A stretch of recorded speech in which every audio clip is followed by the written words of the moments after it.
वच पतितानां पावनेभ्यो वैष्णवेभ्यो नमो नमः। पतित पावन परम करुणामय परम आराध्यतम गुरुपाद पद्म नित्य लीला प्रविष्ट विष्णुपाद परमहंस परिव्राजकाचार्य अष्टोत्तर शत श्री श्रीमद शिल भक्ति वल्लभ तीर्थ गोस्वामी गुरु महाराज जी के अभय श्री चरण कमल में अनंत कोटि साष्टांग दंडवत प्रणाम करते हुए उनकी हेतु की कृपा प्रार्थना करता हूँ।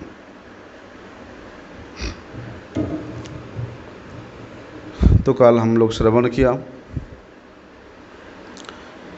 कि भगवत भक्ति से ही, भगवान के चरणों में भक्ति करने से समस्त प्रकार के कर्म कृत है, समस्त कर्म कृत होता है।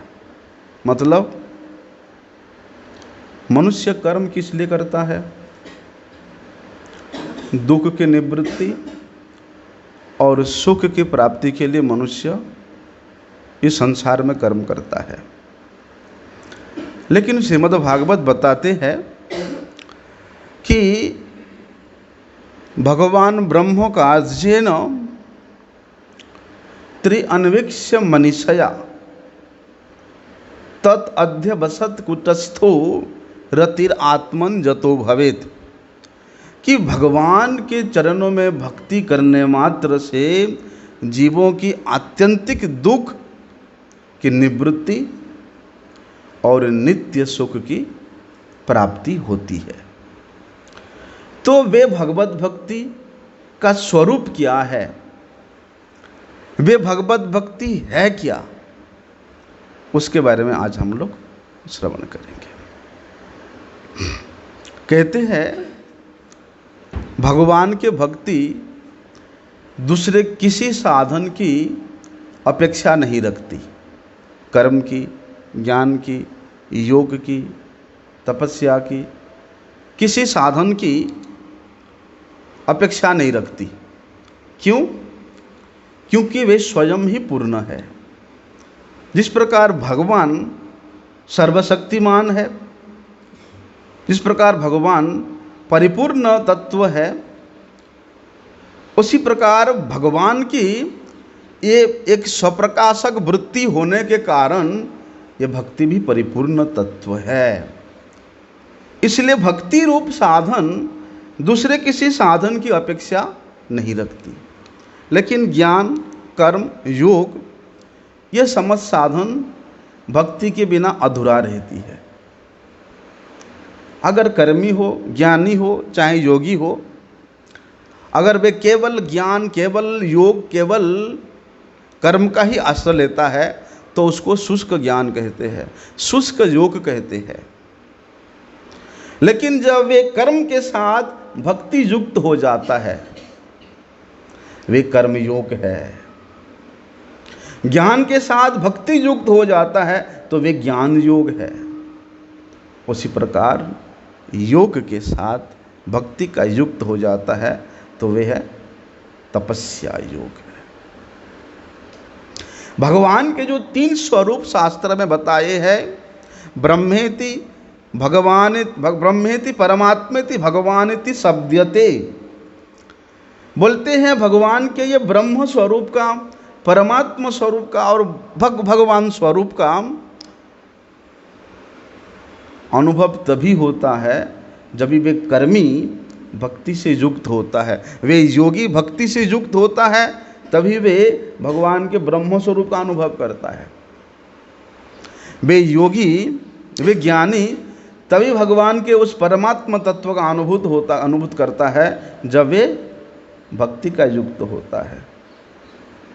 और भक्ति तो साक्षात भगवान का प्रकाशक है।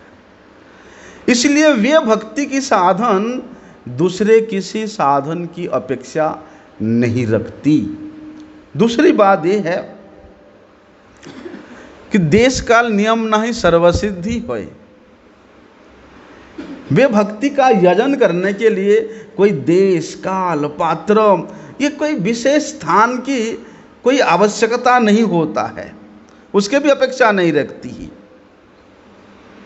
जिस प्रकार से भगवान सर्वशक्तिमान है, उसी प्रकार भगवान के ही ये वृत्ति है, स्वप्रकाशक वृत्ति है। भगवद भक्ति ये भी स्वयं प्रकाशित है, ये भी सर्वशक्तिमान तत्व है। क्यों? क्योंकि भगवान की ही एक स्वरूप शक्ति का, सत स्वरूप का वृत्ति होने के कारण भक्ति देवी भी परिपूर्णता को प्राप्त करती है। इसीलिए भक्ति देवी के, भक्ति के ये रहस्य को जो जानते हैं, वे महापुरुषगण दूसरे किसी साधना का अपेक्षा नहीं करते, यजना नहीं करते। जैसे हमारे गुरुदेव श्रीमन महाप्रभु जी के तत्व से, प्रभुपाद श्रील भक्ति सिद्धांत सरस्वती गोस्वामी जी के तत्व से, हमारे परम गुरुदेव श्रील भक्ति दयित माधव गोस्वामी महाराज के तत्व से हमारे गुरु महाराज परिपूर्ण रूप से विज्ञ है। वे जानते हैं, क्या जानते हैं? कि यही महामंत्र कलो परम उपाय, कि इस महामंत्र के द्वारा ही कली का जीव अपना निस्तार कर सकता है। इसलिए श्री गुरुपाद पद्म हम लोगों को क्या शिक्षा दिया? श्रीमन महाप्रभु जी का शिक्षा दिया कि यह जप गया सवे करिया निर्बंध, कि इस महामंत्र को जाकर के तुम जप करना। और क्या शिक्षा दिया? वे महामंत्र स्वयं के चेष्टा से किसी के जिह्वा में उच्चारित नहीं होते। इसलिए श्री गुरुपाद पद्म हमेशा अपने आश्रित जनों को यही शिक्षा देते थे कि सेवन मुखे ही जिह्वादो स्वयमेव स्फुरत्यदो, कि भगवान के नाम, भगवान के सेवा के द्वारा ही इन इंद्रियों में प्रकटित होती है, कृपा करके। क्योंकि भगवान के नाम, भगवान के लीला, भगवत तत्व इस प्राकृत इंद्रियों के द्वारा ग्राह्य वस्तु नहीं है। इसलिए इन इंद्रियों को भगवान के सेवा में युक्त करके, योग करके, लगा करके पहले इन इंद्रियों को पवित्र करना पड़ता है। तमाम जन्मों से हम लोग इन इंद्रियों के द्वारा स्वयं के सुख प्राप्ति का अभिलाषा लेकर के कितना असद आचरण के प्रवृत्ति का हम लोग सहारा लिया है। इसलिए उन इंद्रियों को सद्वृत्ति प्रदान करना पड़ेगा, जिस सद्वृत्ति के द्वारा वे इंद्रिय चिन्मयता को प्राप्त करता है।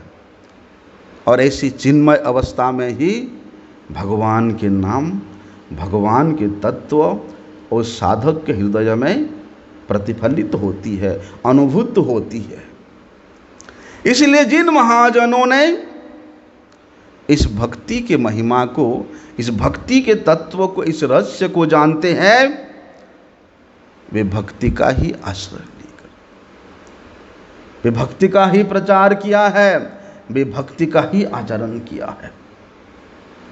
इसलिए वास्तव में हम लोग महाजनों जेन गतस पंथा के माध्यम से चलते आ रहे हैं कि महाजन गणों ने जिस पंथा का, जिस पथ का अवलंबन करके उस नित्यानंद स्वरूप, परम मंगल स्वरूप भगवत पाद पद्मों की सेवा को प्राप्त किए हैं, उनके पथ के पथिक के रूप में हम लोग उनके पथ के अनुयायी होकर के, अनुसरण करके हम लोग चल रहे हैं।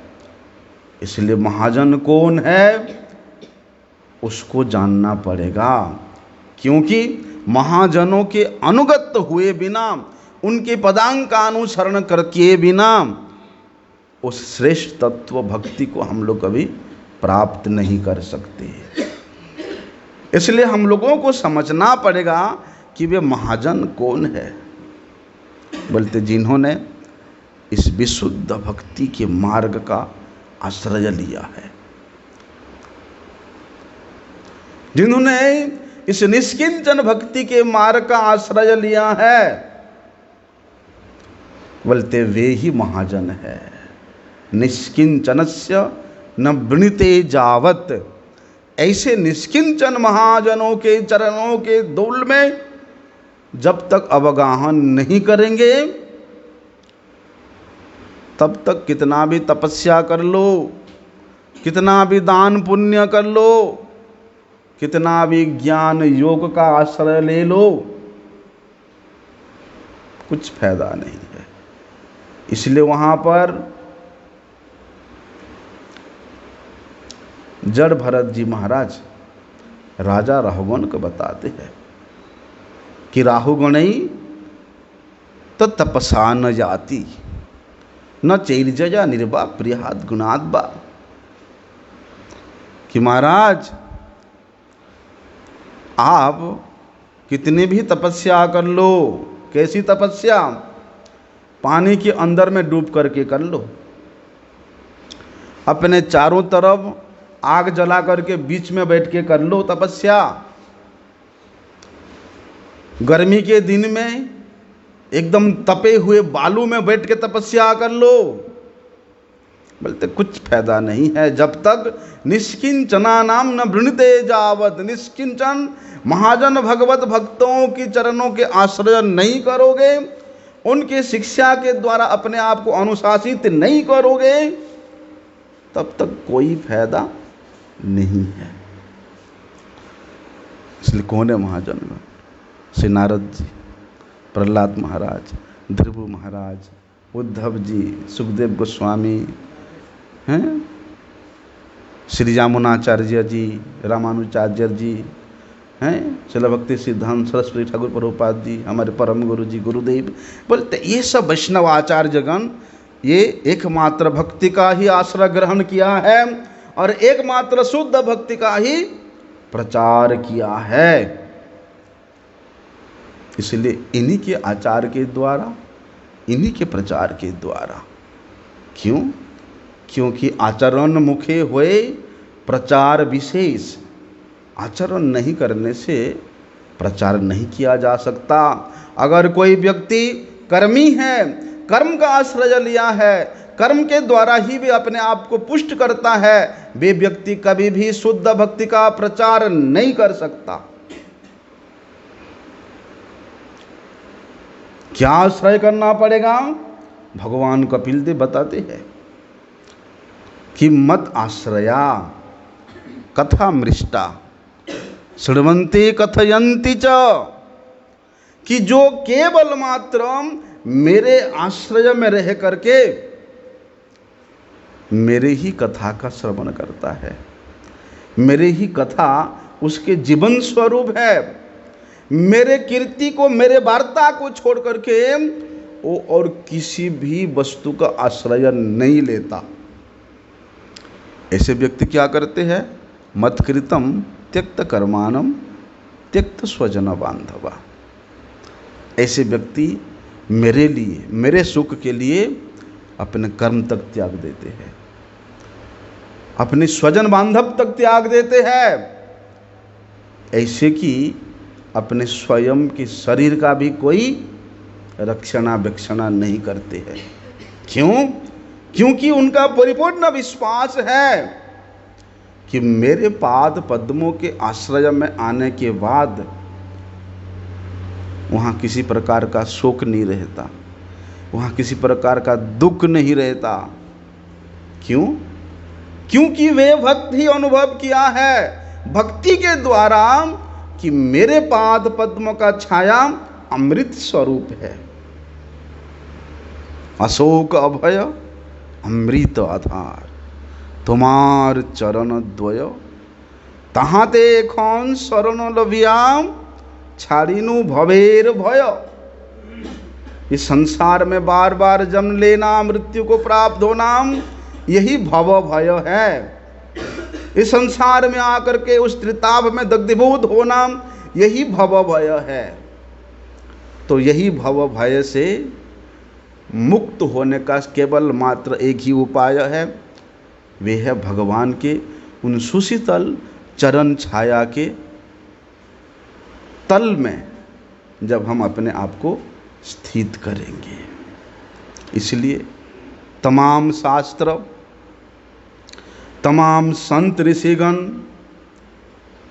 इस रहस्य को, भक्ति के रहस्य को उपलब्धि करके नारद, श्री वेदव्यास मुनि, सुखदेव गोस्वामी जैसे महापुरुषों के द्वारा इसका प्रचारित किया है।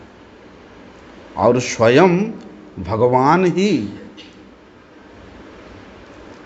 श्री वेदव्यास मुनि के लेखनी के माध्यम से अपने आप को प्रकट करते हुए उस भक्ति के तत्व को, उस भक्ति के रस को अनुगत जनों को आस्वादन करा रहे हैं।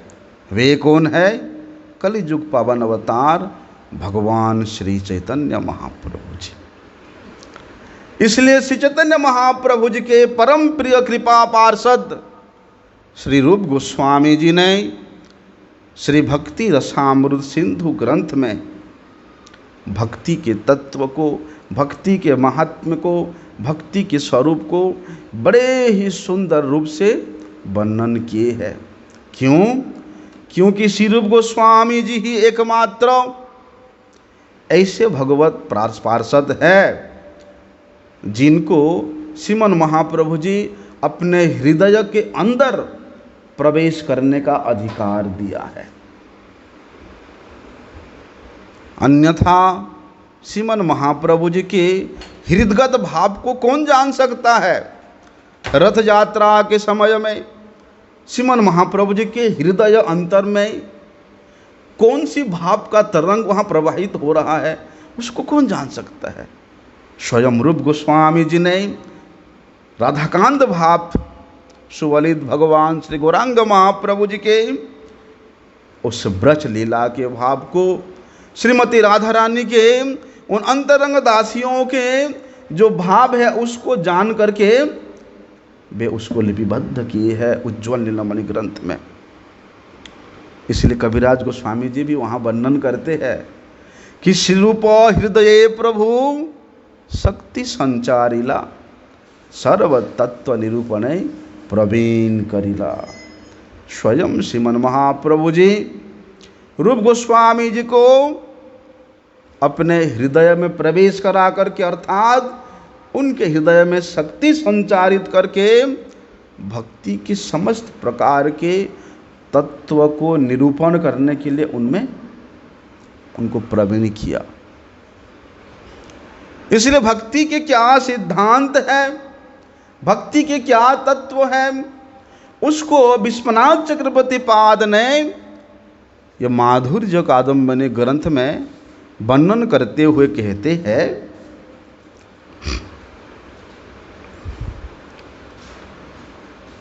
क्या कहते हैं वहां पर विश्वनाथ चक्रवर्ती पाद जी?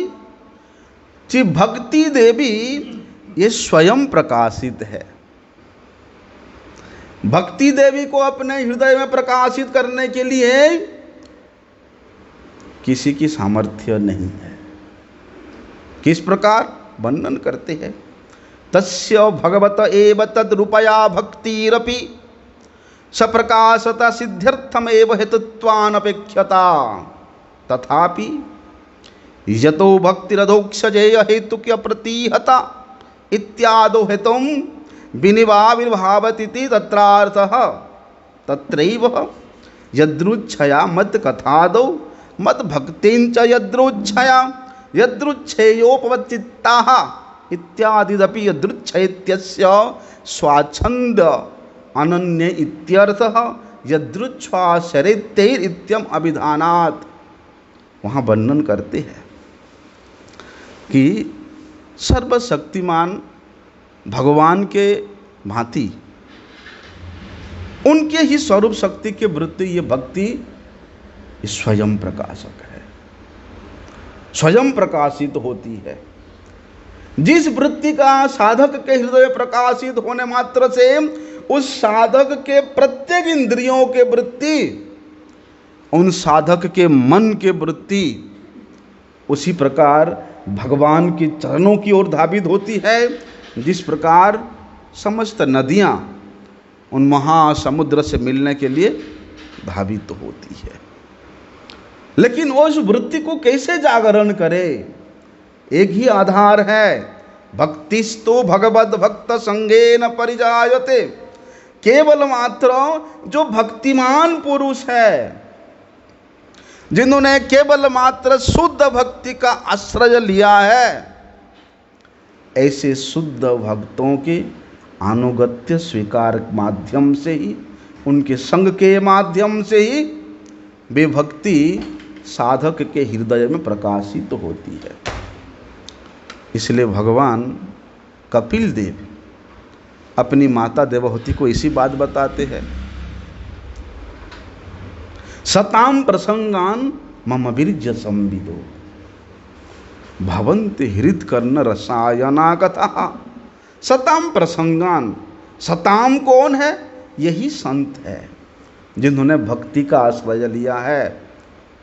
बोलते ऐसे रसिक संतों की संग में, संग का मतलब उनके साथ में रहना उठना खाना पीना नहीं, संग का मतलब उनके द्वारा आचरण किया हुआ मार्ग को जानना, उसको जानने के लिए उनके मुख से हरि कथा श्रवण करना। क्योंकि जब तक संग नहीं होगा तब तक प्रीति का अनुष्ठान नहीं हो सकता है। और प्रीति होने का माध्यम क्या है? ददाति प्रतिगृह्णाति गुह्यम आख्याति पुच्छति भुंक्ते भोजयते चैव सर्विधम प्रीति लक्षणम। जब घनिष्ठ संबंध होता है तब जाके वहाँ प्रीति होता है।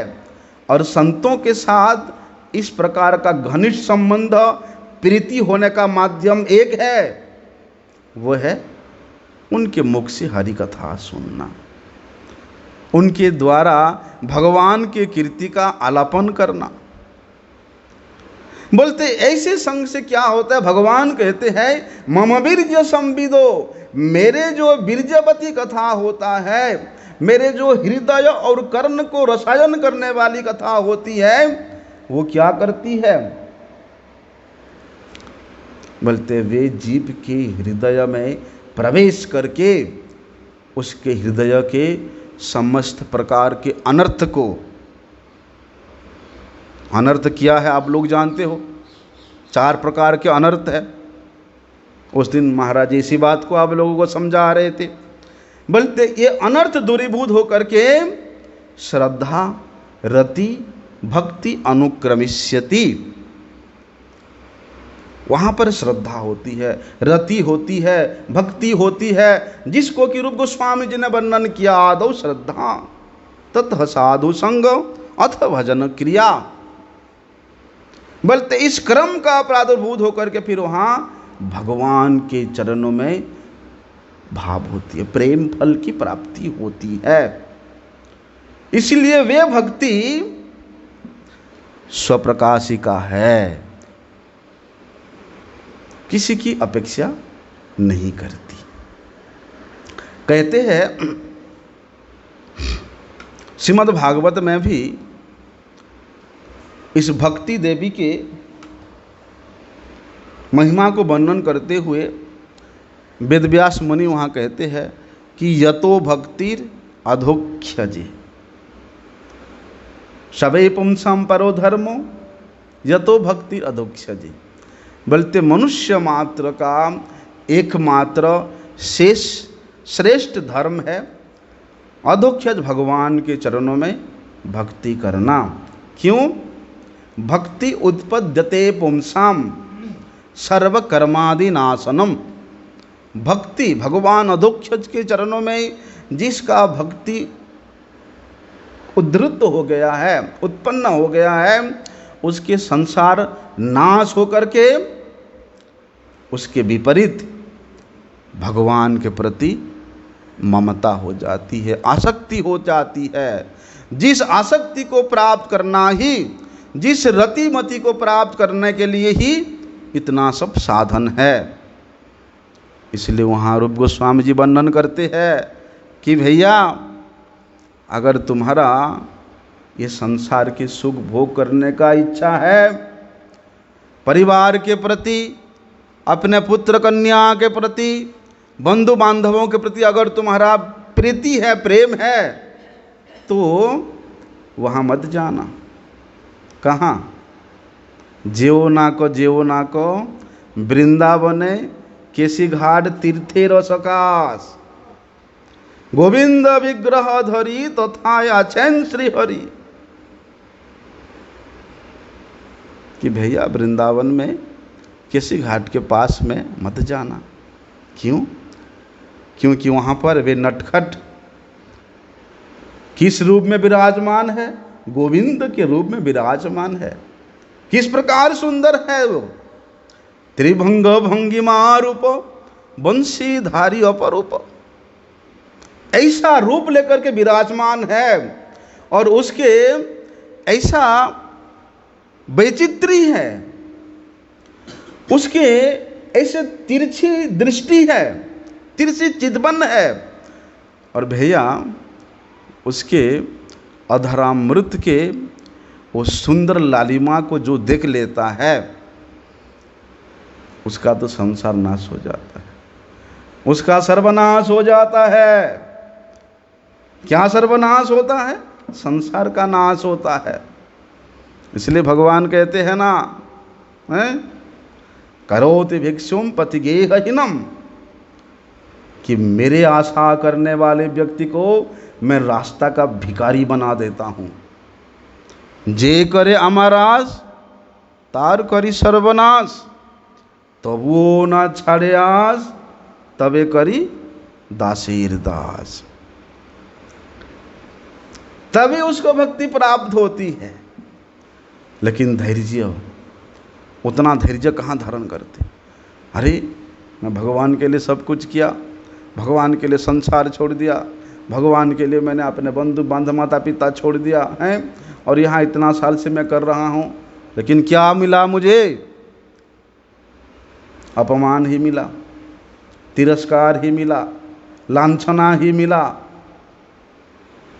अगर इस प्रकार का वृत्ति लेकर के हम करेंगे, इस प्रकार के मनोभाव लेकर के हम धैर्य खो देंगे, तो फिर अधूरा रह जाएगा हमारा सपना। इसलिए वहाँ कहते हैं अदुख्यत भगवान के भक्ति के बिना भगवान अदख्यज को प्राप्त नहीं किया जा सकता है। और वे भगवत भक्ति बिना किसी कारण से स्वयं उदित होती है। इसलिए उस भक्ति को अहेतुकी भक्ति कहा जाता है। बिना किसी कारण से अहेतुकी, अप्रतिहता, जजात्मा सुप्रसिद्धति। बोलते भाई अहेतुकी भक्ति जिसके हृदय प्रकट हो जाता है, क्योंकि वे अप्रतिहता है।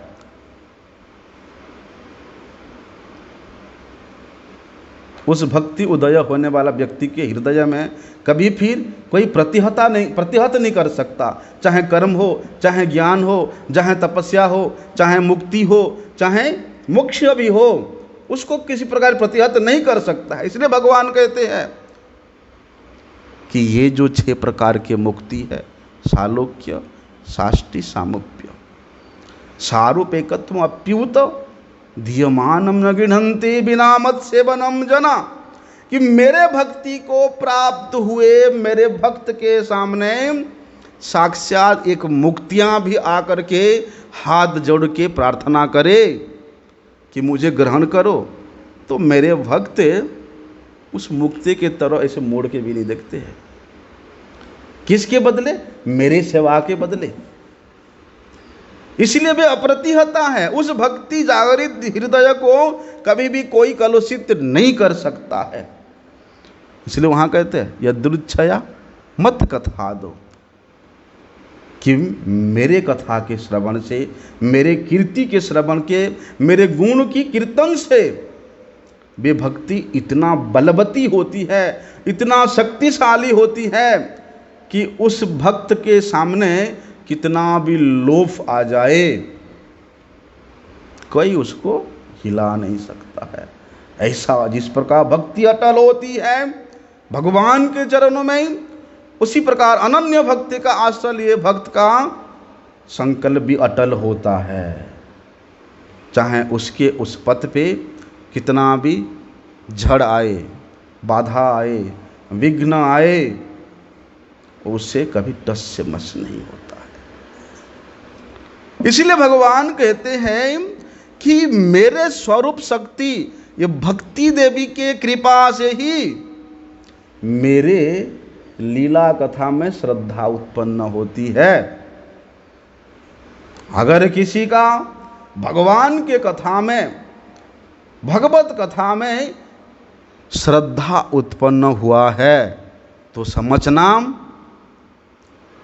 उसका संसार क्षय हुआ है, अर्थात वो व्यक्ति भगवान के भक्ति के पथ पे चढ़ना शुरू कर दिया है।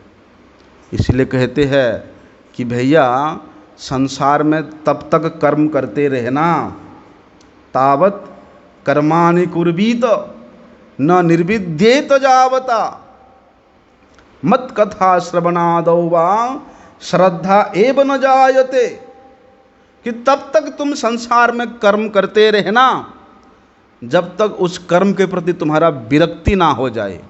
और मत कथा श्रवणादौ वा, मेरे कथा श्रवण करने में तुम्हारा श्रद्धा जब तक उत्पन्न नहीं होता है तब तक तुम संसार में कर्म करते रहना। नहीं तो यहाँ आके तुम अपना समय को बर्बाद, और उन संतों का समय को बर्बाद मत करना जिन्होंने तुमको कथा सुनाते हैं। इसलिए श्रद्धा, इसलिए श्रद्धायुक्त भक्ति ही, श्रद्धा शब्द कहे सुदृढ़ विश्वास, सुदृढ़ विश्वास के साथ अगर हम श्री कृष्ण के चरणों में भक्ति करते हैं, वे भक्ति हमको हमारे चरम लक्ष्य भगवत पाद पद्मों तक ले जाती है।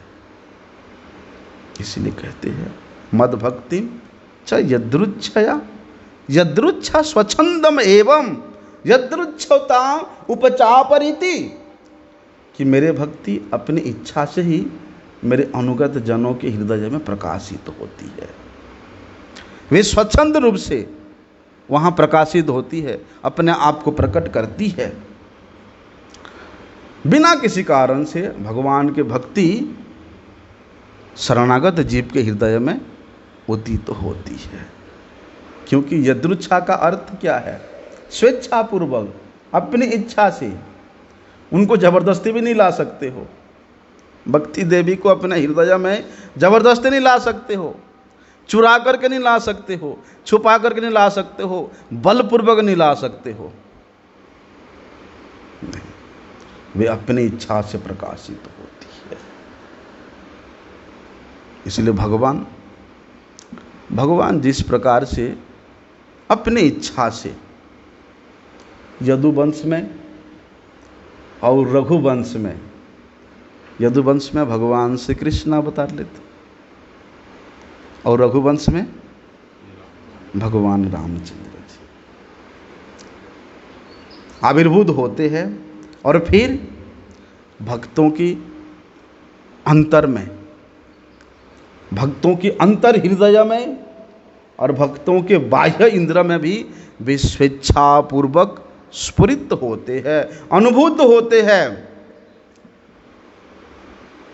क्योंकि वे स्वतंत्र है, वे स्वराट है, वे संपूर्ण है, वे परिपूर्ण है, वे सर्वशक्तिमान है। वे अपने इच्छा से जहाँ चाहे वहाँ प्रकट हो सकते हैं। बल्कि ठीक उसी प्रकार भगवान के उस स्वरूप शक्ति की वृत्ति ये भक्ति देवी भी सप्रकाशक है, स्वेच्छा से जीवों के हृदय में और बाह्य इंद्रियों में स्फुरित होती है, अनुभूत होती है। वे भक्ति किसी दूसरे कारण की अपेक्षा कभी नहीं रखती है। जिस प्रकार से भगवान श्री कृष्ण सत चित आनंदमय विग्रह है, सच्चिदानंद विग्रह है, बोलते उसी प्रकार ये वृत्ति, भक्ति वृत्ति भी ये सच्चिदानंदमय है। गोपाल तापन उपनिषद में तो बड़े स्पष्ट रूप से वर्णन किया है कि विज्ञान घन आनंद घन सच्चिदानंदैक रसे भक्ति योगे तिष्ठति। बोलते जो विज्ञान, ज्ञानम ते सविज्ञानम, विज्ञान वही है, भगवत तत्व को जानने का जो माध्यम है वे है विज्ञान। बोलते हैं वे जो विज्ञान उस आनंद के घनीभूत मूर्ति, वे रस की घनीभूत मूर्ति भगवान श्री कृष्ण की तत्व को प्रकाशित करती है। बोलते वे श्री कृष्ण सच्चिदानंद रूपा भक्ति योग को प्रकाश करती है। वे श्री कृष्ण सच्चिदानंद रूपा भक्ति योग में प्राप्त होते हैं। इसलिए कहते हैं ना, ब्राह्मणैव हि प्रतिष्ठा अहम, कि मैं स्वयं ब्रह्म के रूप में प्रतिष्ठित हूँ, इसलिए ब्रह्म हुए बिना मुझे नहीं जाना जा सकता। एक तत्व है भगवान का, श्रुति का। वास्तव में प्रत्येक जीव उस पर ब्रह्म के अंश होने के कारण एक दृष्टि से वे भी अणुब्रह्म है, वे बृहत है, ये अणु है। जिस प्रकार से आग और अग्नि का एक चिंगारी, उस अग्नि का अंश तो होता है वे चिंगारी, तो वे चिंगारी भी जलाने का सामर्थ्य रखती है। बोलते ठीक उसी प्रकार इस भक्ति वृत्ति के द्वारा, इस सच्चिदानंद स्वरूपा भक्ति के द्वारा जीव अपने हृदय के अंदर को और बाहर को संसार के आवरणों से, संसार के बंधनों से परिपूर्ण रूप से मुक्त करके वे सच्चिदानंद घन स्वरूप भगवान को प्राप्त करता है। जब भगवान सच्चिदानंदमय विग्रह है तो उनके अंश होने के कारण ये तमाम जीव भी, चाहे वे अनुरूप से क्यों ना हो, उस शक्ति को रखने का सामर्थ्य रखती है।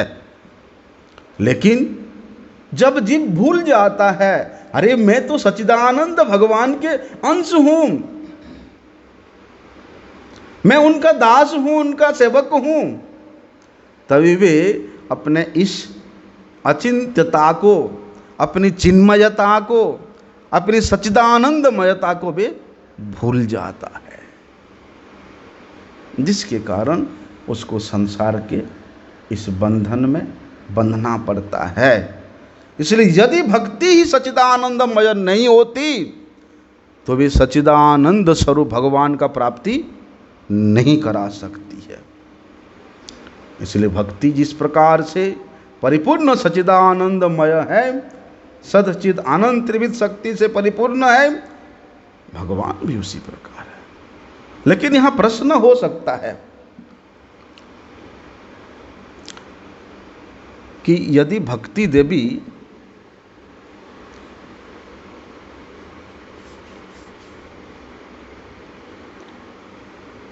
जड़ हृदय में, जड़ चिंतन करने वाले के हृदय में प्रकाशित होती है,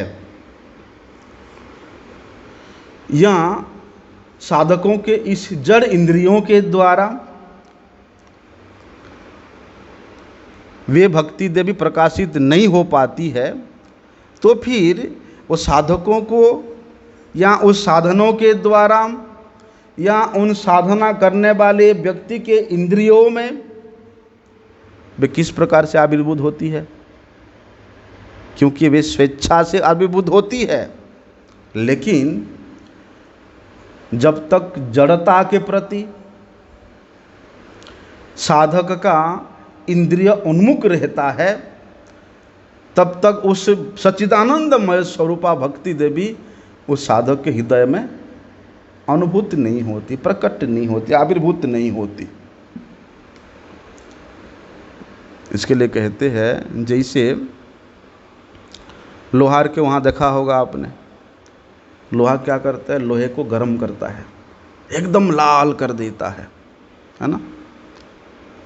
तो उस लोहे को आग के द्वारा या लोहे को टुकड़े को जिस प्रकार से आग में गर्म कर करके उसको भी आग जैसा बनाया जाता है, उस लोहे को पकड़ने से भी आदमी जल जाएगा। बोलते हुए लोहे के टुकड़ा भी अग्नि जैसा रंग को प्राप्त करती है, अग्नि जैसा स्वरूप को प्राप्त करती है, और अग्नि जैसा वे कार्य भी करती है, दाहिका शक्ति को प्राप्त होती है। बोलते ठीक उसी प्रकार वे सच्चिदानंदमयी भक्ति भी अपनी शक्ति से, अपनी प्रभाव से, अपनी चिन्मयता से वे भक्तों के जड़ इंद्रियों में प्रकाशित होकर के उनके उस जड़त्व को, उनके प्राकृत तत्व को ध्वंस कर देती है, उसको भी अपनी भांति चिन्मय बना देती है। जिस प्रकार अग्नि उस लोहे को अपनी भांति सब शक्ति प्रदान करती है, उसी प्रकार स्वप्रकाश का वृत्ति स्वेच्छा से प्रकट होने वाली होने के कारण ये भक्ति देवी भी इस जड़ इंद्रियों में प्रकाशित होकर के वे उसके प्रभाव से इसकी जड़ता को नष्ट करके उसको भी चिन्मयता प्रदान करती है। इसलिए भक्ति देवी के कृपा को क्या कहा गया है? अहेतु की कृपा। वे कब किस जीव को किस स्थिति पे, किस दशा पे, कैसी प्रकार से कृपा करेगी, कोई नहीं जान सकता। इसलिए भगवान श्री कृष्ण सत, चित और आनंद स्वरूप है। थोड़ा सा तत्व की बात करता हूँ, समझना चाहिए। हम लोग सच्चिदानंद सच्चिदानंद बोलते रहते हैं, लेकिन वास्तव में सत चित आनंद क्या है? सत, सत अंश से संधिनी, संधिनी शक्ति, चित अंश से संबित शक्ति, और आनंद अंश से ह्लादिनी शक्ति। अर्थात संधिनी, संबित और ह्लादिनी, सत, चित और आनंद, ये तीनों शक्ति है। जैसे सत, चित, आनंद, ये तीनों एक दूसरे के साथ इस प्रकार से संपृक्त है, इस प्रकार से एक दूसरे से ये लगे हुए हैं कि दो को छोड़ करके एक वहाँ अपना विशेष कुछ प्रभाव प्रकाश नहीं कर सकते, रह ही नहीं सकती है। उसी प्रकार दो एक को छोड़ करके भी, एक शक्ति को छोड़ करके भी अपना विशेष वहाँ प्रकाश नहीं कर पाती है। अर्थात इन तीनों शक्तियों को कभी अलग नहीं किया जा सकता है। इसलिए जहां पर भी ये स्वरूप शक्ति का प्रकाश होती है, स्वरूप शक्ति क्या है? भक्ति। जहां पर भी भक्ति की प्रकाश होती है, वहां पर ये संधिनी, संबित और ह्लादिनी, ये तीनों शक्तियां एक साथ वहाँ विकास करती है, काम करती है। तभी तो वे भक्ति के द्वारा वे सच्चिदानंद स्वरूप भगवान के रूप का, गुण का, लीला का, परिकर का, धाम का, नाम का रस भक्त आस्वादन करता है।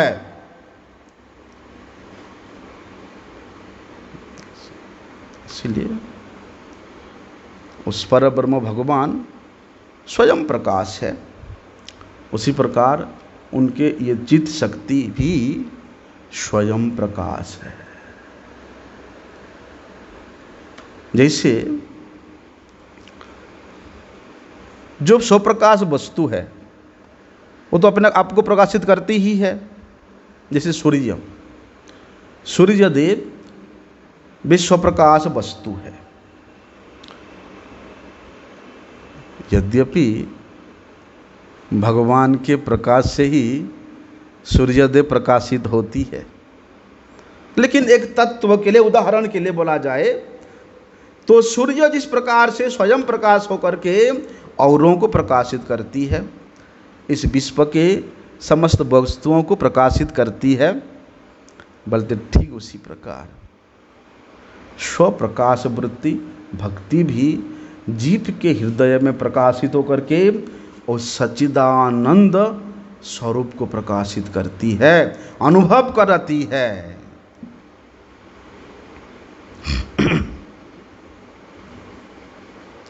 इसलिए उस शुद्ध सत्व के द्वारा, उस शुद्ध वृत्ति के द्वारा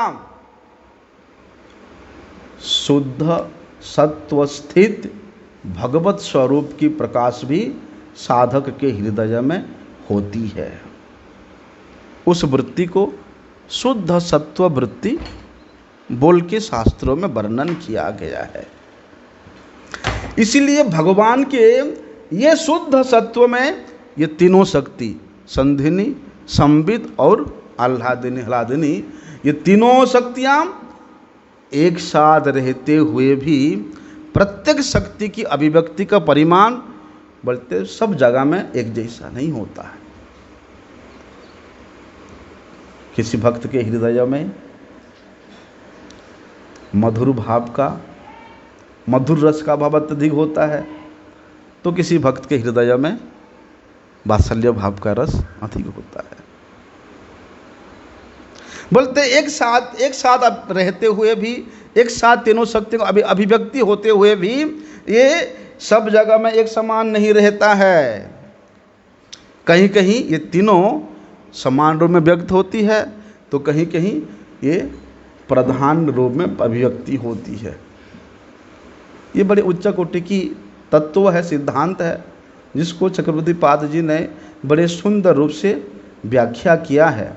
अगर इसको हम लोग ध्यान से सुनेंगे तो जरूर समझ में आएगा। बोलते हैं यही लादनी शक्ति की प्रधानता कहाँ पर होती है, इस आनंदमय शक्ति की स्वरूप किस प्रकार के स्थिति में अनुभवनीय होती है। बोलते इस तत्व को गुह्य विद्या के नाम से जाना जाता है। गुह्यतरम एव गुह्येन परिसमायोजते। बोलते वो गुह्य विद्या जो कि अत्यधिक गोपनीय है, जो जितना मूल्यवान होता है वो वस्तु इतना ही गोपनीय होता है। लेकिन वे गोपनीय वस्तु को, वे गुह्य विद्या को भी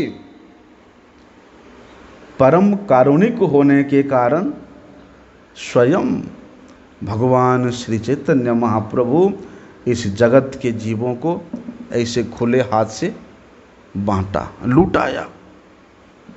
क्योंकि इसी गुह्य विद्या के द्वारा ही पंचम पुरुषार्थ श्री कृष्ण प्रेम भक्ति प्रकाशित होती है। इसलिए भक्ति का संपूर्ण प्रकाश, भक्ति के स्वरूप का प्रकाश का प्रधान स्थान है ह्लादिनी शक्ति, आह्लादिनी शक्ति, आनंदमयी शक्ति। तो वे ह्लादिनी शक्ति की स्वरूपावृत्ति का नाम है भक्ति, जो कि स्वप्रकाश है, जो कि चिन्मय है, जो कि चित्त वस्तु है। उसको प्रकाशित करने के लिए किसका सामर्थ्य है? किसी का सामर्थ्य हो सकता है? ना विद्या का, ना धन का, ना ऐश्वर्य का, ना विद्वता का, ना पांडित्यता का, ना मुक्तियों का, ना योग का, ना कर्म का, ना ज्ञान का, ना तपस्या का, किसी का भी सामर्थ्य नहीं है। वे स्वरूप शक्ति स्वरूपिणी, आह्लादनी शक्ति स्वरूपिणी भक्ति देवी को प्रकाशित करने के लिए, वे तो स्वयं प्रकाशित होती है। इसलिए श्रीमद् भागवत में इस बात को बताया है कि वे भक्ति कैसी अहितुकी है, कैसी वे स्वेच्छा से प्रकाशित होती है। उसको वहाँ पर सुखदेव गोस्वामी जी वर्णन किया, सवै पुंसाम परो धर्मो यतो भक्तिर अधोख्यजे अहेतु की अप्रतिहता जजात्मा संप्रसिद्धति। इस प्रकार भक्ति वृत्ति की आगे क्या व्याख्या है, क्या वर्णन है, उसको हम लोग कल श्रवण करेंगे। वांछा कल्पतरुभ्यश्च कृपा सिंधुभ्यैव च पतितानां पावनेभ्यो वैष्णवेभ्यो नमो नमः।